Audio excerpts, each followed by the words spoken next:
Are you thinking what I'm thinking?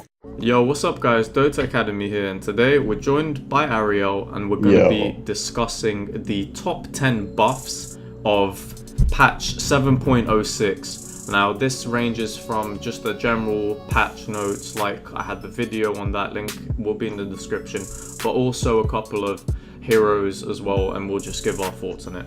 So at number 10 we have Wind Ranger, and her level 20 talent now allows you to become invisible when you use Wind Run. Now this is really good for Wind Ranger because you kind of turn into a weaver, you're kind of like Shakuchiing out, and obviously you do have the 100% evasion, so that's a very nice talent for her to have. It helps her with survivability. Ariel, what do you think about this? Yeah, I'd like to know what's the other talent option other than this one, because I think that's also important to know. Like, is the other one a lot worse or a lot better? So how often would you be getting this talent? So the level 20 talent for Wind Ranger right now is either you get plus 120 power shot damage, or you get the invisibility when you use Wind Run. So Ariel, which one would you say is better? I think it would depend on the game, as usual with most talents. Like, they can both be strong, depends on what kind of game you're playing as Wind Ranger. Like, do you need to be sort of more elusive and maybe dodge that crucial ability, maybe like an RP or something, who knows? Or do you need to have that extra magical damage to sort of be that damage dealer for your team? Let's move on to number 9. Number 9 is with Sven, God's Strength now grants you a bonus 16, 28, 48 strength when activated, plus it gives you an extra 800 HP when he ultis. What do you think? Okay, well, it's important to mention as well with this, they also changed the scaling on his damage bonus when you use your ulti as Sven. So instead of being 200% at level 3, it's now 160% bonus damage at level 3.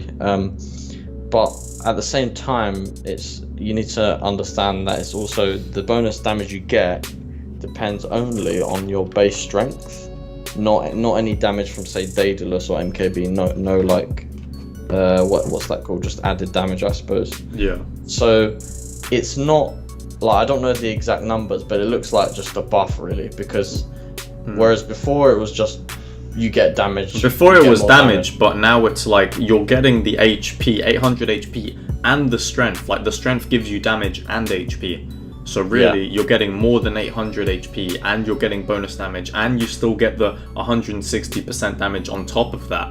And that's also calculated after the strength is added. So really, I'm not exactly sure on the numbers, but I think you might actually be able to get more damage. I'm not sure, but I definitely think it's more a buff than a nerf, definitely. Yeah, definitely. I mean, that 800 HP goes a long way. That's more than a Skadi gives you. That's almost a heart of Taras. Yeah. So moving on to number 8, we've got Shadow Shaman. His base damage increased by 6. He now hits for 74 damage at level 1, which is really good, for example, for zoning offlaners and getting denies as well, because you get XP now for denying. And it's not even just this. I think right now he may be one of the hardest hitting ranged heroes at level 1.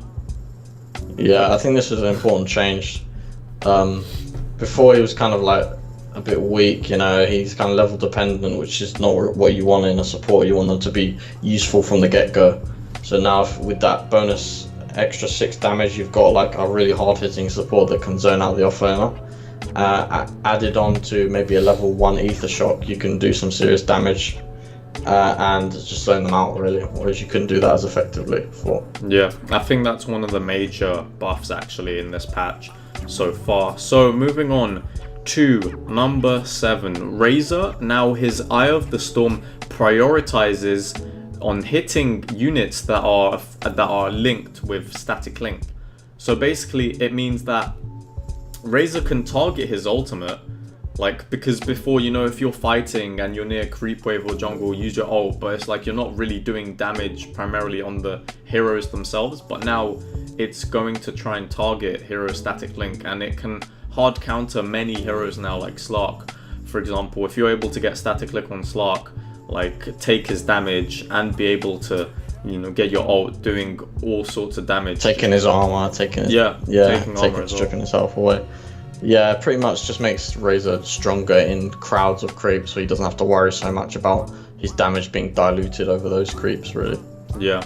Moving on to number 6, we've got Pugna, and Life Drain now grants True Sight whenever you use Life Drain, basically, so on any target. So if you use it on a bounty hunter and he goes invis, you'll still be able to see him.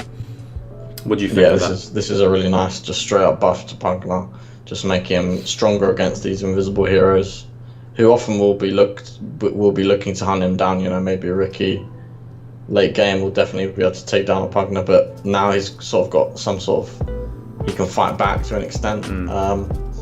Less need for dust, less need for gem, you know, just a buff, really. Yeah. Moving on to number 5, now with Night Stalker, Hunter in the Night can be activated during night to give Night Stalker flying movement for 2 seconds. Now, this, you can literally gank now over ground, like cliffs and trees, and it makes him very sudden, so you're able to get really like sudden quick ganks over terrain, and it's also very good for escaping. So I noticed you can only use it in the night, right? So I mean, it makes him that much stronger than night, as if he wasn't sort of, I mean, now he's even more night oriented. Huge vision range, 1200. Yeah. So yeah, it just makes him even more of that sort of, that hero, you know, very much a vision based hero, just taking all the vision away from the enemies and giving your allies just as much vision as possible. So I'm sure there are some crazy tricks that they'll come up with this ability. Yeah. You know, maybe a few Aegis steals we'll see with it across the Roche Pit, stuff like that. Yeah, we'll see those for sure. It's very cheap as well, 50. So yeah. 50 what? Oh yeah, mana cost is 50. Yeah. Right. Moving on to number 4.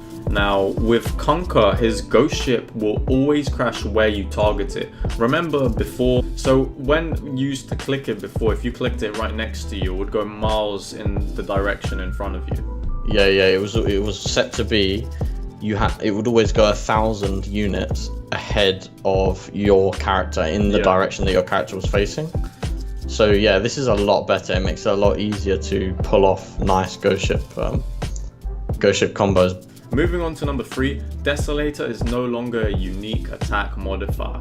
Now this is a massive buff to heroes that love reducing armor, like PA, Templar Assassin, all those heroes. It's now literally, you can literally go for a standard build with lads.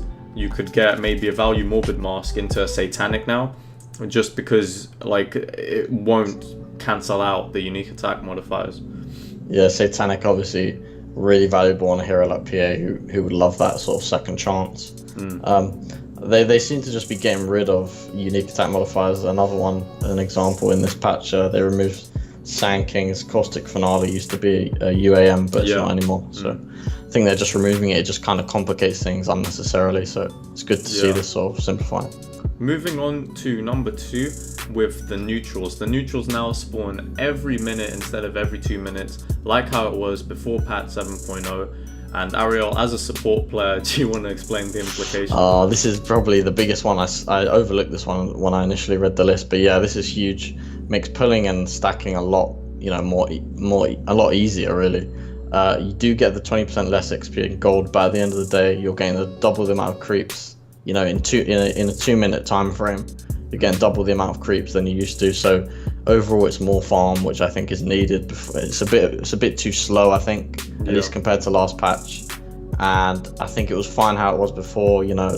So let's just bring it back to how it was. Yeah, and it's also helpful for like flash farmers, for example, like Meepo, Anti-Major Battle Fury, like Empower, Agility carries. It just makes farming a lot more better, because jungling was so nerfed when 7.0 came out. Like every 2 minutes it was ridiculous. Like you wouldn't see many heroes jungling, because we saw in this meta loads of position 4s just roaming around the map. But now we may actually be seeing more junglers, like the Axes, the Enigmas. So we'll have to see. But moving on to number 1 is, believe it or not, the Shrines.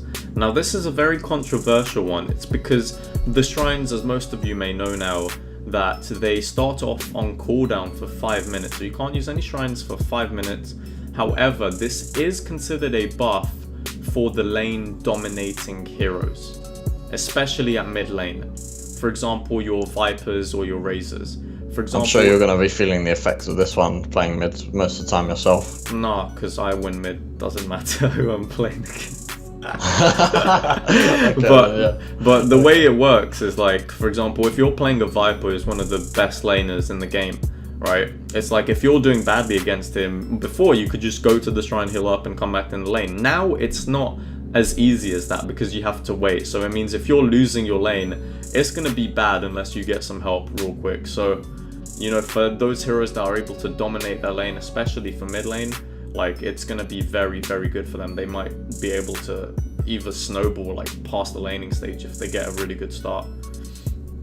Yeah, more dependence on bottle, I think, for those heroes that do buy bottle, and more bottle crowing we're probably going to see. Yeah. I mean, it's a good thing that they did make the bottle slightly cheaper, only 10 gold, so it's gone down to 650 now. But we'll see how it pans out, really.